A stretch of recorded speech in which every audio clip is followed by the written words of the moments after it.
Bonjour à tous et bienvenue sur un autre tutoriel Clos Tricot. Aujourd'hui, on parle de faire un nœud magique. Avant de commencer, vous allez pouvoir aller dans la description pour vous inscrire à mon site web où vous allez recevoir des trucs et astuces à tous les mois. Vous pouvez aussi cliquer sur le lien qui vous permet de faire un don à la chaîne pour que je puisse vous offrir toujours plus de tutoriels tricot.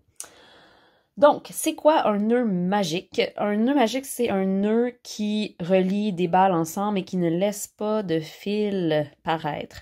Il y a plusieurs façons, évidemment, de lier des fils ensemble. Il y en a qui sont invisibles, il y en a qui sont visibles, il y en a qui sont parfaits pour certains projets et d'autres qui sont parfaits pour d'autres. Je trouve personnellement que le nœud magique se prête parfaitement à faire à faire du crochet. Pourquoi? Parce que les nœuds dans le crochet se cachent assez bien parce que le point crochet est très texturé et donc on sentira pas le nœud. C'est aussi un nœud qui pourrait être facilement mis dans un point mousse puisque le point mousse, encore une fois, est plus texturé. Je n'aurais pas tendance à l'utiliser pour le point jersey ou en anglais stockinette parce que on sent le nœud dans la texture, on peut le voir aussi. C'est une façon de changer de couleur, mais ce n'est pas une façon de changer de couleur quand on veut changer de couleur à une place précise dans le travail parce qu'on doit faire le nœud quand on est rendu à la fin de notre fil. Donc, c'est déjà noué et on ne peut pas choisir l'endroit où ça va aller.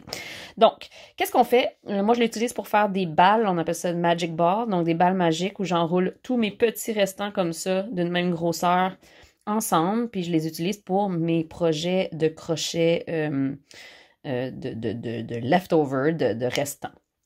Donc, ce qu'on va faire, c'est qu'on va prendre nos deux balles et on va s'assurer que moi, je mets toujours ma nouvelle balle, celle qui est la prochaine que je vais utiliser. Disons que je suis en train de travailler avec celle-là. Je vais prendre celle que je vais utiliser pour le prochain et je vais mettre les deux côtés par-dessus celle que j'utilise depuis de la fois d'avant. Donc, ma nouvelle laine passe par-dessus les deux fois l'ancienne laine et je vais venir faire un nœud. Donc, je vais passer le fil dessous, ici, pour faire un petit loop dessous les deux brins, celui d'avant et le nouveau. Et je vais venir simplement faire un nœud, donc passer dans la loupe et tirer bien fort. Très, très fort, le plus fort que je peux, sans casser la laine. Ensuite, même chose ici, en s'assurant que, encore une fois, ma nouvelle couleur est par-dessus.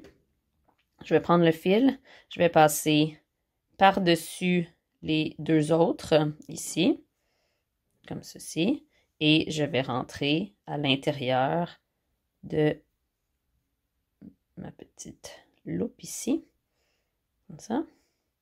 Et je vais venir bien serrer le plus fort possible. Maintenant, je vais tirer sur les deux côtés et je vais ramener les nœuds ensemble, comme ça. Je vais bien tirer pour s'assurer que tout est bien serré. Je peux m'assurer encore une fois que ce côté-là est bien serré. Ce côté-là aussi bien serré. Généralement, ça fonctionne pour tous les types de laine. Il y a certaines laines très, très glissantes pour lesquelles peut-être je n'aurais pas confiance en ce nœud-là, mais généralement, ça se passe très bien. Et c'est là où on va utiliser nos ciseaux et on va venir couper le bout qui est le bout d'extra, évidemment. Et on va venir le couper très, très proche du nœud, comme ça. Et même chose de l'autre côté. Il faut juste s'assurer qu'on coupe la bonne laine. Ça m'est déjà arrivé de couper la mauvaise et j'ai dû refaire un autre nœud, évidemment. Et maintenant, j'ai un nœud vraiment... j'ai pas de bout et je peux tirer très fort sans que ça se défasse. Et ce nœud, maintenant, va pouvoir être travaillé dans mon projet.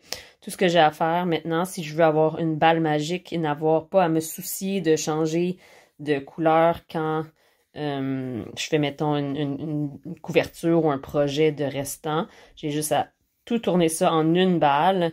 Et quand j'arrive à la fin de cette balle-là, je vais rajouter une autre couleur après avec la même technique. Et voilà, c'est pas plus compliqué que ça. Ça s'appelle le nœud magique ou le magic knot.